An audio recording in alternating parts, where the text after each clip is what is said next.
Hello, I'm Professor von Schmohawk, and welcome to YU. In the last lecture, we saw how fractions are multiplied. When multiplying fractions, the numerators are multiplied to create the numerator of the result, and the denominators are multiplied to create the denominator of the result. But how do we divide fractions? Let's start by talking about different ways to write a division operation. You have probably seen long division problems written like this. The number to be divided is called the dividend. The number which divides the dividend is called the divisor, and the result is called the quotient. Division can also be written using a division sign. Once again, the dividend is divided by the divisor to create the quotient. Yet another way to write a division operation is to write it as a fraction, placing the dividend over the divisor. When doing algebra problems, the most common ways to indicate division are either by writing the dividend and divisor as a fraction, or by using a division sign. Both of these notations may also be used when dividing fractions. The easiest way to divide with fractions is to turn the division into a multiplication. Instead of dividing fraction A by fraction B, we can multiply fraction A by the reciprocal of fraction B. So what is a reciprocal? Every number except 0 has a reciprocal. A number's reciprocal is the number that you must multiply it by to get 1. For this reason, a number's reciprocal is also called its multiplicative inverse. The number 0 does not have a reciprocal since there is no number which we can multiply it by to get 1. And the number 1 is its own reciprocal. We can visualize the concept of reciprocals by using a square with the width and height of 1. Since the area of a square, or rectangle, is equal to its width times its height, the area will be 1. Now if we slice the square into 2 equal pieces and lay them end to end to create a rectangle, the area of the rectangle will be the same as the square, 1. However, its width will be 2 and its height will be 1/2. So we can see that 2 times 1/2 is 1. Therefore, 2 and 1/2 are reciprocals. Likewise, if we slice the square into 3 equal pieces, the area of the rectangle will still be 1.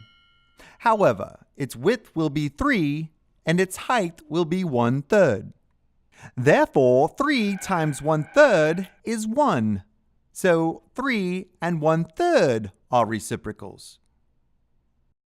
From this process, we can see that any natural number n and the unit fraction 1/n are reciprocals of each other. Since dividing by a number gives the same result as multiplying by its reciprocal, reciprocals are useful for turning division problems with fractions into multiplication problems. For example, if we want to divide 6 by 1/3, we can just multiply 6 by the reciprocal of 1/3. In other words, 6 times 3, which is equal to 18. So 6 divided by 1/3 is 18. Now let's try dividing 1/3 by 1/3. Instead of dividing by 1/3, we can multiply by its reciprocal, 3. 1/3 times 3 is 3/3, which is equal to 1. Of course, it makes sense that 1/3 divided by 1/3 is equal to 1, since anything divided by itself is 1. Let's try one more example. dividing 1/3 by 3. Once again, this is the same as multiplying 1/3 times the reciprocal of 3, or 1/3 times 1/3. Multiplying the numerators and denominators, we get 1/9. So 1/3 divided by 3 is 1/9. In our examples so far, we have divided by unit fractions, but we can also divide by a common fraction if we know its reciprocal. So how do we find the reciprocal of a common fraction? Recall that a number's reciprocal is the number that you must multiply it by to get 1. So we need to know what to multiply a common fraction by to get 1. If we multiply our fraction times the same fraction with the numerator and denominator swapped, the numerator of the result will be n times m, and the denominator of the result will be m times n. Using the commutative property to swap the n and m in the numerator, we can see that the numerator and denominator are the same, so the result is 1. So a common fraction times the same fraction with the numerator and denominator swapped is 1. Therefore, these two fractions are reciprocals. The reciprocal of any fraction is created by swapping the numerator and denominator. For example, the reciprocal of 3/5 is 5/3. If we multiply 3/5 times 5/3, the product's numerator and denominator are both 15, and the result is 1. We can use this rule for unit fractions as well. Swapping the numerator and denominator of a unit fraction 1/m gives us m/1, which is the same as the integer m. Now that we know how to take the reciprocal of any fraction, let's try dividing two common fractions, 2/3 and 5/7. We multiply 2/3 by the reciprocal of 5/7, which is 7/5. Multiplying the numerators and the denominators, we get 14/15. We have shown that if we wish to divide by a fraction, we simply multiply by the reciprocal of that fraction. But will this always work for any fraction? Maybe we were just lucky, picking numbers in our examples which happen to work. We can prove this will always work if we can show that dividing by a fraction is always equivalent to multiplying by the reciprocal of that fraction. Let's take the most general case we can come up with. Instead of using specific numbers, we will use letters which can represent any number. We will do an example dividing a fraction n/m by another fraction p/q. Now, n, m, p, and q can be any integer, except that since a fraction's denominator can never be 0, m and q can't be 0.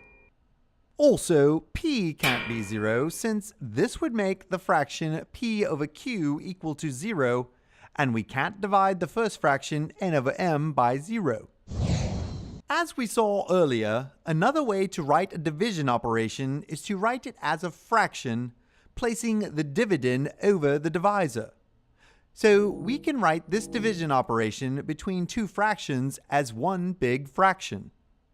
Since 1 is the multiplicative identity, we can always multiply anything by 1 without changing its value. Let's replace the number 1 by another number which is equal to 1. Any fraction where the numerator and denominator are the same number is equal to 1. So we will replace 1 by a fraction where the numerator and denominator are both q/p. Now we will multiply these two big fractions by multiplying their numerators and denominators. Notice that the denominator of the big fraction is now the fraction p/q times the reciprocal of that fraction q/p. Anything multiplied by its reciprocal is equal to 1. So we can replace this denominator with 1. Since the denominator of the big fraction is 1, the value of that fraction is just equal to its numerator. So we have shown that dividing by any fraction p over q is equivalent to multiplying by the reciprocal of that fraction, q over p. Since n, m, p, and q can be any reasonable integer, this will always work. Let's repeat this one more time with specific numbers. We first write the division operation as a fraction, placing the dividend over the divisor. Then we multiply by 1. Since 1 is the multiplicative identity, the value is not changed. Then we replace the 1 by a fraction equal to 1. Any fraction where the numerator and denominator are the same number is equal to 1, so we replace 1 by a fraction where the numerator and denominator are both 7/5. Now we multiply these two big fractions by multiplying their numerators and denominators. The denominator of the big fraction is now 5/7 times its reciprocal, so it is equal to 1. Since the denominator of the big fraction is 1, the value of the fraction is just equal to its numerator. So dividing 2/3 by 5/7 is equivalent to multiplying 2/3 by 7/5. So we have seen that when working with fractions, division can be converted to multiplication by the divisor's reciprocal. We also saw in the previous chapter how to add and subtract fractions as long as the fractions have the same denominators. In the next lecture, we will see how to add and subtract fractions with different denominators by finding a common denominator.